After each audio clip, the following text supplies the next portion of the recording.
training was over. A regiment of Marine Corps artillery stands its last inspection in the Pacific before shoving off for combat. Combat troops have always christened the weapons they fight with.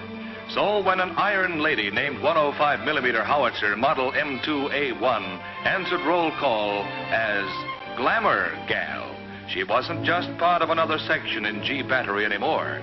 10 men and a gun had become a team of 11. There was the section chief, Sergeant Pipes from the Louisiana Bayou country, and the gunner, an ex-farmer named Bill Smith, Jr.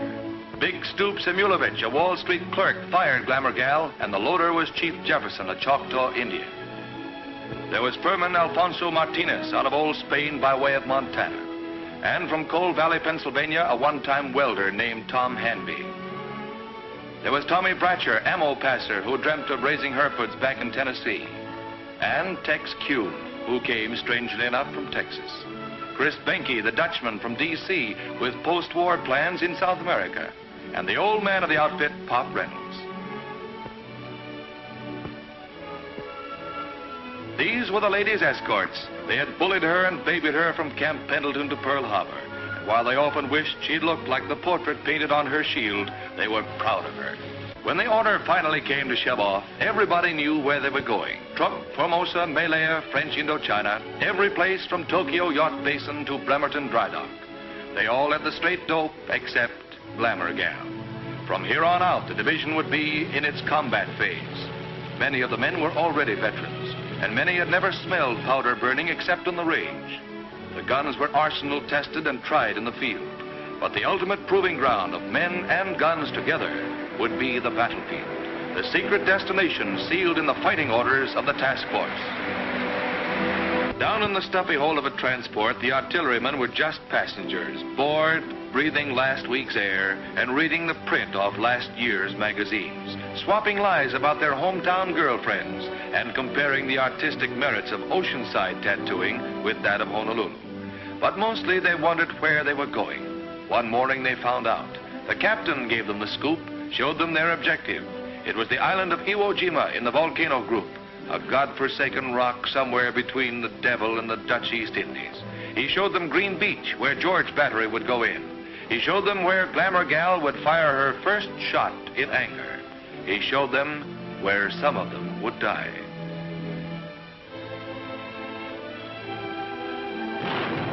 D-Day. Iwo had already gotten the roughest preparatory rub-down of any spot in the Pacific, but it still crawled with Japs, and it looked like the first wave was going to have to fight with its feet wet. With their guns still below decks, the cannoneers of G Battery waited for the word from shore, the message that would tell them that the infantry was beached and wanted artillery support. Following the debarkation plan, Sergeant Pipes and half the crew went in with Glamour Gal in an amphibious truck, while the rest of the section clambered down the scramble nets into landing craft. It was just like maneuvers, except for that funny feeling around their breakfast. Crossing the line of departure, the men of the assault force realized that the Japanese artillery had good seaward observation. As the range shortened to include small arms fire, they knew the beach was still hot and that Glamour Gal would be plenty welcome. Running a hellfire of sniper shots and mortar bursts, G Battery hit Green Beach. It was shin deep with soft volcanic ash that rendered most towage vehicles inoperable. There was no time to deploy inland. The order was to set them up on the beach, which is already cluttered with traffic and supplies. It was exposed and enfiladed, but the infantry was in trouble. And as quick as they came ashore, the guns were met by their crews, moved a few feet, and registered on their first combat target, menacing Mount Suribachi, the main observation post of the Japanese defense system. Glamour Gal fired her first shots like a veteran. There wasn't much to it, no mathematical searching for an invisible target. She rifled them right over the heads of the infantry, almost point-blank range. The whole battery was in there pitching, and up on the rock, the Japs could practically look down our barrels and read the few settings.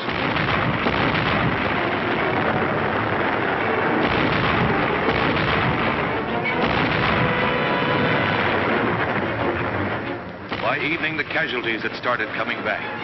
Glamour Gal hadn't lost any of her crew, but some sections were going to start short-handed the next day. The morning of D+1 found Glamour Gal and G Battery still sighted in on the sullen flanks of Suribachi. The beach was still cluttered. The guns were crammed into a 20-yard front. The range had dropped to 800 yards, matching trajectory with the M1s of the infantry. And somewhere inside that 800 yards, the infantry was starting the assault that would put the flag on Suribachi. But it took teamwork to put it there.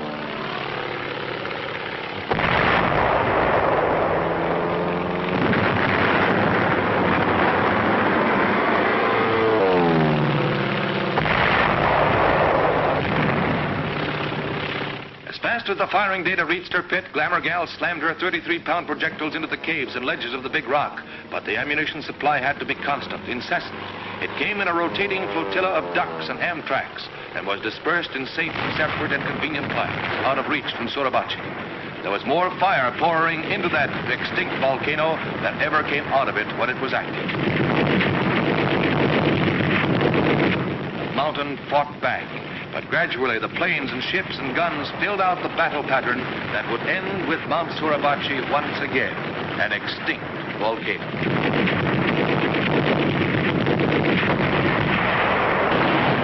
Close by Glamour Gal's gun pit was the surf-washed wreckage of hundreds of our landing craft, many of them gunned to pieces, bringing shells to the artillery. When they were hit, the debris wounded our gunners. The litter of derelicts made subsequent landings dangerous, but we owned the beach, an unshakable foothold on Iwo Jima. With the southern spit of Iwo in our hands, we still had to blast the Japs from the remaining 3/4 of the island. The action was moving northward toward the Jap-held airfields, and there was no rest for G Battery.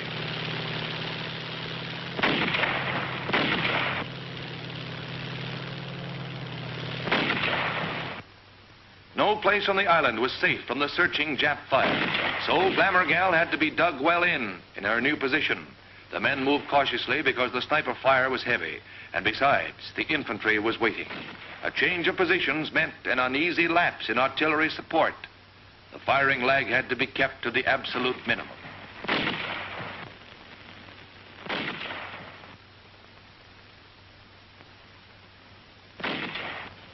The enemy was expert at infiltration, and local security was important. While Glamour Gal was digging in, her little sisters carried the ball. Traditional to the Marine Corps, the highly mobile 75mm pack howitzers delivered continuous fire to the north in the face of heavy losses from Jap counter-battery fire.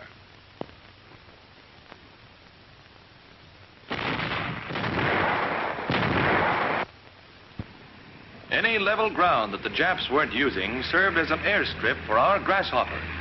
Aerial observation aided the ground batteries by identifying targets, spotting bursts, and radioing corrections back to the guns.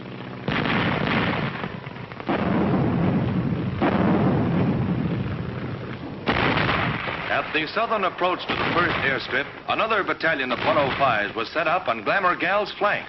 Since the afternoon of D-Day, these two outfits had shared range and target.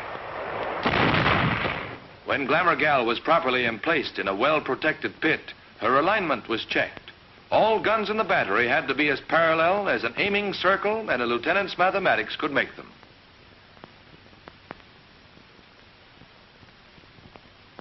Forward observers landed with and deployed ahead of the infantry, spotted a large concentration of Japanese.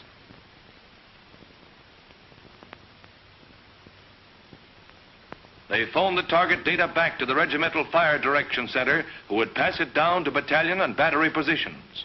From the front to the gun pits, the Japanese troops and installations traveled down the chain of artillery command, acquired a jumble of grids and decimal points, and emerged at G Battery as a fire mission.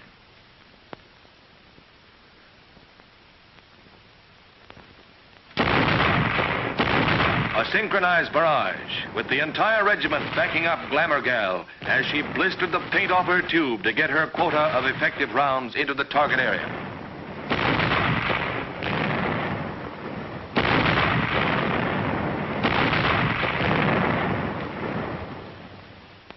The forward observers kept each section supplied with fire data. On this mission, the gun crews couldn't observe the effect of their own fire, but they knew that within 25 yards of every one of their bursts, no Jap could live.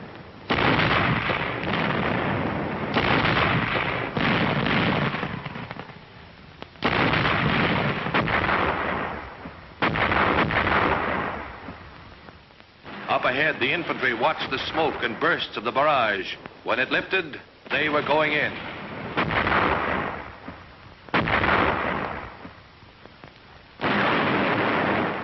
The area neutralized, our riflemen moved in, but the Japs had managed to pull a few of their cliffside guns back out of our barrage. Enemy mortars and artillery were still zeroed in on the path of our advance. Rocket and tank teams delivered direct artillery and flame against the fortified ridges and into the firing ports and embrasures of the Japanese caves.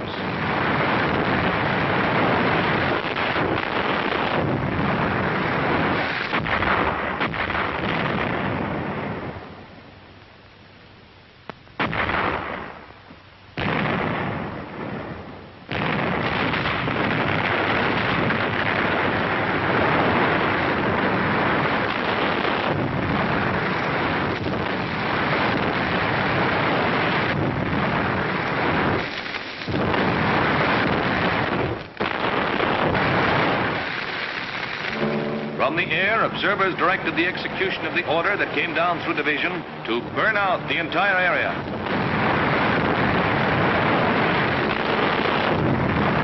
A lull in the fire requests meant no rest for the gun sections.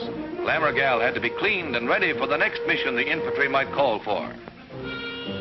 And the ammunition had to be unpacked during spare moments, for there would be no time when the firing started. Whenever possible, it was prepared in advance as well. The shell casings were loaded with powder bags, the number depending on the probable charges to be used. On the projectiles, fuses had to be set for everything from super quick to come next Sunday. Everything was prepared swiftly and with mathematical precision. Anything else might mean the loss of seconds in serving the guns, and seconds counted on Iwo Jima, where the Japanese, in the desperation of their last ditch, were pouring everything they had into our lives. They tried to stop us. The air was full of hot iron and purple hearts. Our advance continued northward.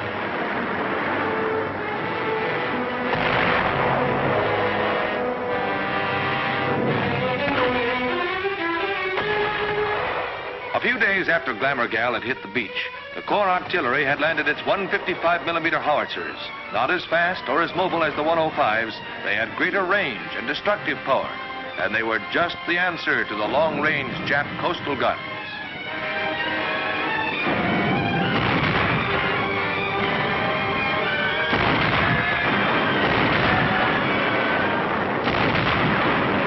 The nights were often very warm for February, when a high-trajectory artillery duel was on.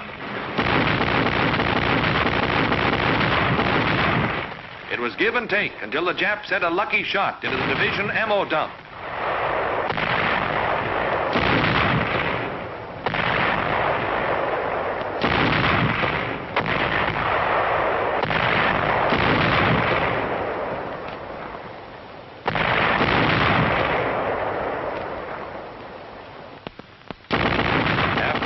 Things got strictly high trajectory, and division and corps artillery threw everything but the galley stove and the general's jeep into the Jap battery. In the morning, the Japanese guns were scrap iron. All over the island, the enemy defenses were crumbling.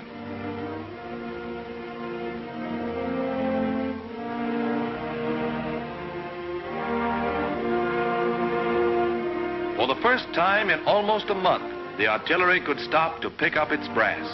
The campaign was over. After 28 bloody days of fighting, the name of Iwo Jima went into the battle honors of 3 Marine divisions and into the glorious traditions of the United States Marine Corps. Glamour Gal was now a veteran. It had taken a paintbrush to name her, and 28 days of blood and fire to baptize her. Now she and the boys were getting ready to shove off again, getting ready for the next operation. This time, too, everybody knew where they were going.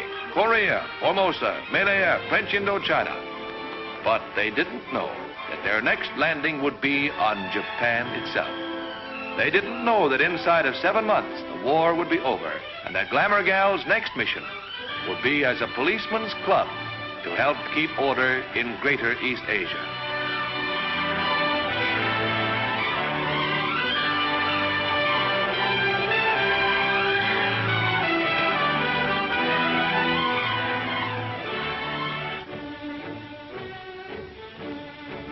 Some of them would never know. Pop Reynolds, the old man, was still back there, back on Iwo, and so was the captain. They will be there forever. Just a small part of history. The story of 10 men and a gun.